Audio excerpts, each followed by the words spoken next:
अंतर्गत दलादली चौक के पास व्यवसायी सह राजनेता सुभाष मुंडा की उनके कार्यालय में घुसकर कुछ अज्ञात अपराधकर्मियों द्वारा गोली मारकर हत्या की जाने की घटना प्रतिवेदित हुई थी, जिसको लेकर नगड़ी थाना में थाना कांड संख्या 133/23 दर्ज किया गया और उक्त कांड के उद्भेदन हेतु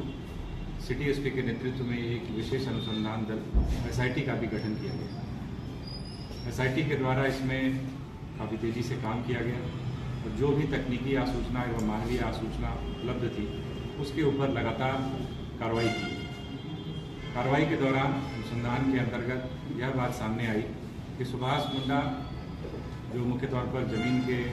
कारोबारी थे, ज़मीन के कारोबार से संबद्ध थे, उनका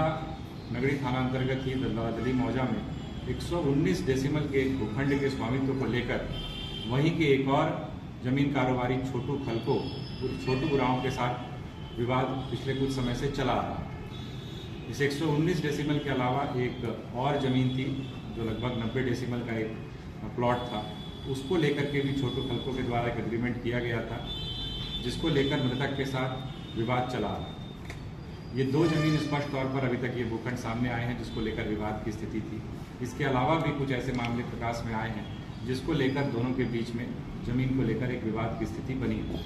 जिस पर अनुसंधान अभी किया जाए। उक्त 119 डेसिमल ज़मीन पर कब्जा करने के उद्देश्य से छोटू खलको ने सुभाष मुंडा का सहयोगी, उनके साथी कारोबार में संलिप्त रहा है, संलग्न रहा है, विनोद कुमार उर्फ कन्हैया, उसके साथ में एक डील की कि 119 डेसिमल ज़मीन अगर हमारे कब्जे में आ जाती है सुभाष मुंडा को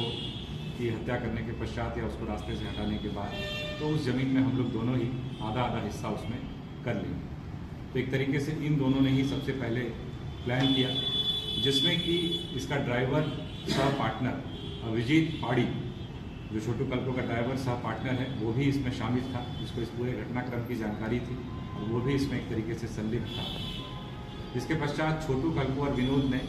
उसके एक करीबी कुख्यात अपराधकर्मी से संपर्क किया, जिससे यह डील हुई कि 15 लाख रुपए नकद उसे दिए जाएंगे और 10 डेसिमल ज़मीन, जो 119 डेसिमल का प्लॉट था उसमें से 10 डेसिमल ज़मीन भी उसको दी जाएगी। इसके आधार पर उस कुख्यात अपराधकर्मी के द्वारा शूटर्स के भी अरेंजमेंट किए गए और विनोद कुमार उस कन्हैया के द्वारा उस अपराधकर्मी को 3 लाख रुपए एवं छोटू खलको के द्वारा 1 लाख रुपए अग्रिम राशि के रूप में उपलब्ध कराया गया। छोटू खलको के द्वारा एक देसी पिस्टल भी अपराधकर्मी को उपलब्ध कराया गया, जिसका प्रयोग घटना को पारित करने के लिए हत्या के दौरान किया गया। छोटू खलको और विनोद कुमार के सहयोग से उक्त अपराधकर्मी और उसके सूत्रों द्वारा घटना स्थल का जो है वो पूर्व से ही रेकी किया गया। पहले से ही लगभग ये प्लानिंग तकरीबन 20 दिनों के पहले की है और 1 हफ्ता पहले भी इसकी रेकी की गई। घटना के 1 दिन पूर्व भी इस बात की रेकी की गई कि किस प्रकार से सुभाष मुंडा का मूवमेंट रहता है, कब वो आते जाते हैं, क्योंकि विनोद उनका करीबी भी था, इसलिए उसे मूवमेंट की पूरी जानकारी भी थी। और यह बात भी निकल करके आई है कि जब घटना ये घटित हुई है 26 तारीख की संध्या को, उसके पहले भी विनोद का उस जगह पर मूवमेंट हुआ था। वहाँ पर होने के बाद उस घटनास्थल से निकल गया था और उसी के द्वारा छोटू को इस संदर्भ में सूचना भी दी गई। उसके पश्चात इन सूत्रों के द्वारा इस घटना को अंजाम दिया गया और घटना को अंजाम देने के पश्चात छोटू खलको, विनोद कुमार, अभिजीत पाड़ी, ये सारे लोग, उसके बाद जो भी एक लॉ एंड ऑर्डर की सिचुएशन वहाँ पर उत्पन्न हुई, बहुत भीड़ भड़का हुआ, जमीन और तोड़फोड़ करने का भी प्रयास किया गया, उसमें भी वो लोग वहाँ पर शामिल रहे। इसके पश्चात जब ये पूरे कांड का उद्भेदन हुआ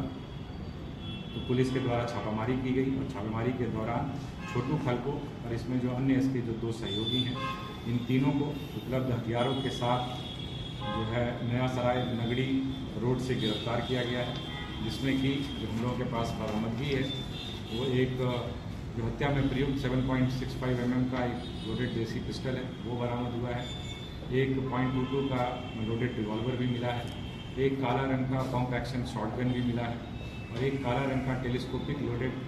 स्पोर्टिंग राइफल भी वहाँ से बरामद हुई। इसके अलावा 4 मोबाइल फ़ोन भी बरामद हुए हैं और जिस गाड़ी से ये लोग भागने के फिराक में थे वो गाड़ी भी एक टोयोटा फॉर्च्यूनर गाड़ी है, वो गाड़ी भी इनके पास से बरामद हुई है। इस प्रकार से इस पूरे कांड का खुलासा किया गया है। कुछ लोगों की गिरफ्तारी अभी शेष है, जैसा मैंने बताया, उनके लिए पुलिस लगातार विभिन्न स्थानों पर छापेमारी कर रही है और उम्मीद है कि बहुत जल्द उनकी भी गिरफ्तारी सुनिश्चित की जाएगी।